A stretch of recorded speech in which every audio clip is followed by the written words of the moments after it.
Hello বন্ধুরা, welcome to my channel. আমি রনিতা। বন্ধুরা, আমি আজকে তোমাদের সঙ্গে শেয়ার করব শ্রী শ্রী রামকৃষ্ণ পরমহংসদেবের অমৃতবাণী। ভক্তেরা অনেকেই উপস্থিত শ্রী রামকৃষ্ণের কাছে বসিয়া।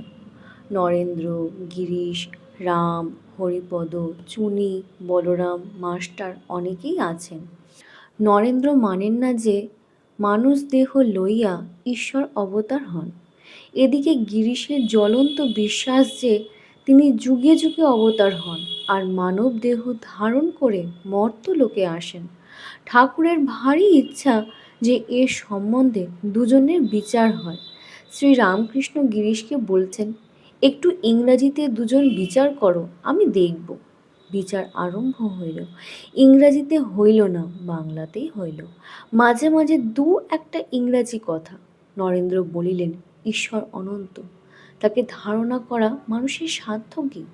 তিনি সকলের ভিতরেই আছেন, শুধু একজনের ভিতরে এসেছেন এমন নয়।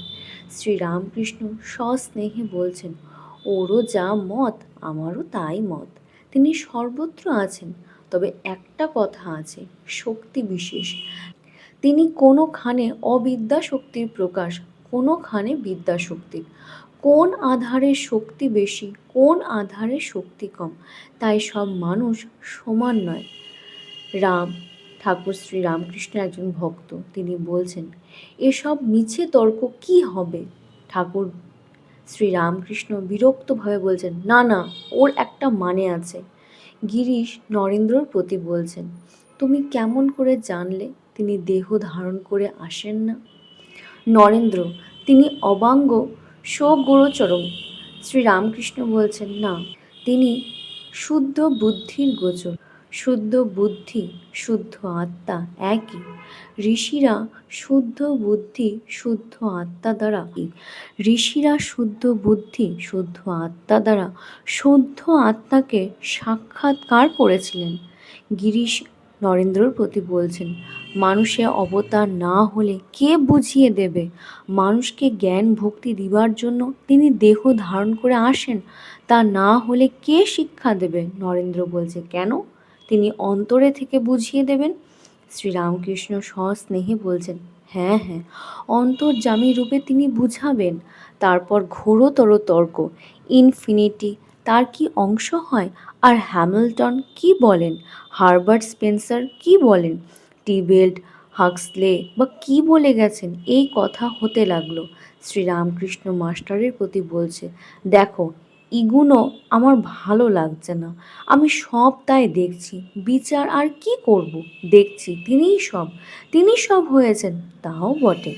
আবার তাও বটে, এক অবস্থায় অখণ্ডে মনোবুদ্ধি হারা হয়ে যায়। নরেন্দ্রকে দেখে আমার মনে অখণ্ডে লীন হয়। গিরিশের প্রতি ঠাকুর বলছেন, তার কি করলে বলো দেখি? গিরিশ হাসিতে হাসিতে বলছে, এইটে ছাড়া প্রায় সব বুঝেছি কিনা।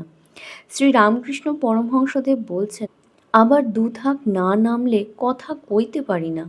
বেদান্ত শঙ্কর যা বুঝিয়েছেন তাও আছে, আবার রামানুজের বিশিষ্ট দ্বৈতবাদও আছে। নরেন্দ্র বলছেন, বিশিষ্ট দ্বৈতবাদ কি? ঠাকুর শ্রী রামকৃষ্ণদেব নরেন্দ্রকে বলছেন, বিশিষ্ট দ্বৈতবাদ আছে রামানুজের মতো, কিনা জীব জগৎ বিশিষ্ট ব্রহ্ম সব জড়িয়ে একটি। যেমন একটি বেল, খোলা আলাদা, বীজ আলাদা, শ্বাস আলাদা একজন করেছিল।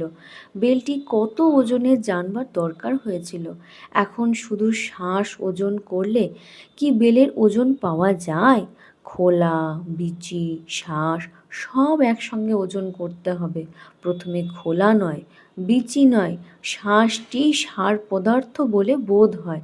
তারপর বিচার করে দেখো, যে বস্তুর শ্বাস সেই বস্তুরই খোলা আর বিচি। আগে নেতি নেতি করে যেতে হয়, জীব নেতি, জগৎ নেতি, এই রূপ বিচার করতে হয়। ব্রহ্মই বস্তু আর সব অবস্তু। তারপর অনুভব হয়, যার শ্বাস তারই খোলা, বিচি, যা থেকে ব্রহ্ম বলছো তার থেকেই জীব জগৎ, যারই নিত্য তারই লীলা। তাই রামানুজ বলতেন, জীব জগৎ বিশিষ্ট ব্রহ্ম, এরই নাম বিশিষ্টাদ্বৈতবাদ। শ্রীরামকৃষ্ণ পরমহংসদেব মাস্টারের প্রতি বলছেন, আমি তাই দেখছি সাক্ষাৎ, আর কি বিচার করব? আমি দেখেছি তিনি এই সব হয়েছেন, তিনি জীব ও জগৎ হয়েছেন। তবে চৈতন্য না লাভ করলে চৈতন্যকে জানা যায় না। বিচার ততক্ষণ যতক্ষণ না তাকে লাভ করা যায়। শুধু মুখে বললে হবে না, এই আমি দেখছি তিনিই সব হয়েছেন, তার কৃপায় চৈতন্য লাভ করা চাই। চৈতন্য লাভ করলে সমাধি হয়, মাঝে মাঝে দেহ ভুল হয়ে যায়, কামিনী কাঞ্চনের ওপর আসক্তি থাকে না, ঈশ্বরীয় কথা ছাড়া কিচ্ছু ভালো লাগে না, বিষয় কথা শুনলে কষ্ট হয়। চৈতন্য লাভ করলে তবে তবে চৈতন্যকে জানতে পারা যায়। বিচারান্তে ঠাকুর শ্রী রামকৃষ্ণ মাস্টারকে বলিতেছেন, দেখেছি বিচার করে এক রকম জানা যায়, তাকে ধ্যান করে আর এক রকম জানা যায়। আবার তিনি যখন দেখিয়ে দেন সে এক। তিনি যদি দেখিয়ে দেন এর নাম অবতার, তিনি যদি তার মানুষ লীলা দেখিয়ে দেন তাহলে আর বিচার করতে হয় না, কারুকে বুঝিয়ে দিতে হয় না। কীরকম জানো?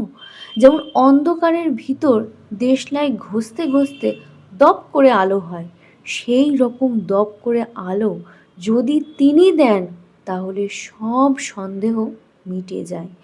এরূপ বিচার করে কি তাকে জানা যায়?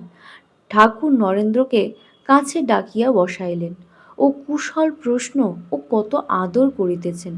নরেন্দ্র শ্রীরামকৃষ্ণের প্রতি বলছেন, কই কালীর ধ্যান ৩-৪ দিন করলুম, কিছুই তো হলো না। যখন নিষ্ক্রিয় তখন ব্রহ্ম বলে কই, যখন সৃষ্টি স্থিতি প্রলয় করেন তখন শক্তি বলে কই। কালী বলে কই? যাকে তুমি ব্রহ্ম বলছো তাকেই কালী বলছি। ব্রহ্ম আর কালী অভেদ, যেমন অগ্নি আর দাহিকা শক্তি। অগ্নি ভাবলেই দাহিকা শক্তি ভাবতে হয়, কালী মানলেই ব্রহ্ম মানতে হয়, আবার ব্রহ্ম মানলেই কালী মানতে হয়। ব্রহ্ম ও শক্তি অভেদ, ওকেই শক্তি ওকেই কালী আমি বলি। এদিকে রাত হয়ে যায়, গিরিশ হরিপদকে বলিতেছেন, ভাই একখানা গাড়ি যদি ডেকে দিস, থিয়েটারে যেতে হবে। শ্রীরামকৃষ্ণ সহাস্যে বলছেন, দেখিস যেন আনিস। হরিপদ সহাস্যে বলছে, আমি আনতে যাচ্ছি, আর আনবো না। গিরিশ ঠাকুর শ্রীরামকৃষ্ণ পরমহংসদেবের প্রতি বল, আপনাকে ছেড়ে আবার থিয়েটারে যেতে হবে? ঠাকুর বলছেন, না, এদিক ওদিক দুদিক রাখতে হবে। জনক রাজা এদিক ওদিক দুদিক রেখে খেয়েছিল দুধের বাটি। গিরিশ বলছেন, থিয়েটারগুলো ছোড়াদেরই ছেড়ে দিই মনে করছি। শ্রীরামকৃষ্ণ বলছেন, না না, ও বেশ আছে, অনেকেই উপকার হচ্ছে। নরেন্দ্র মৃদু স্বরে বলছেন, এই তো ঈশ্বর বলছে, অবতার বলছে, আবার থিয়েটার টানে। ঠাকুর শ্রীরামকৃষ্ণ নরেন্দ্রকে কাছে বসাইয়া এক দৃষ্টে দেখিতেছেন। হঠাৎ তাহার সন্নিকটে আরও সরিয়া গিয়া বসিলেন। নরেন্দ্র অবতার মানেন নাই, তার কি এসে যায়? ঠাকুরের ভালোবাসা যেন আরও উথলিয়া পড়িল। গায়ে হাত দিয়া নরেন্দ্রর প্রতি কহিতেছেন, মান কইলি তো কইলি, আমারও তো মনে আছে। আজকের ভিডিওটা এই পর্যন্তই। তোমাদের আজকের ভিডিওটা কেমন লাগলো আমাকে অবশ্যই জানাবে। আর যদি তোমাদের আমার ভিডিও ভালো লেগে থাকে তাহলে অবশ্যই আমার চ্যানেল সাবস্ক্রাইব করবে, লাইক, শেয়ার আর কমেন্ট করতে ভুলবে না। আজকে এই পর্যন্তই, দেখা হচ্ছে নেক্সট ভিডিওতে।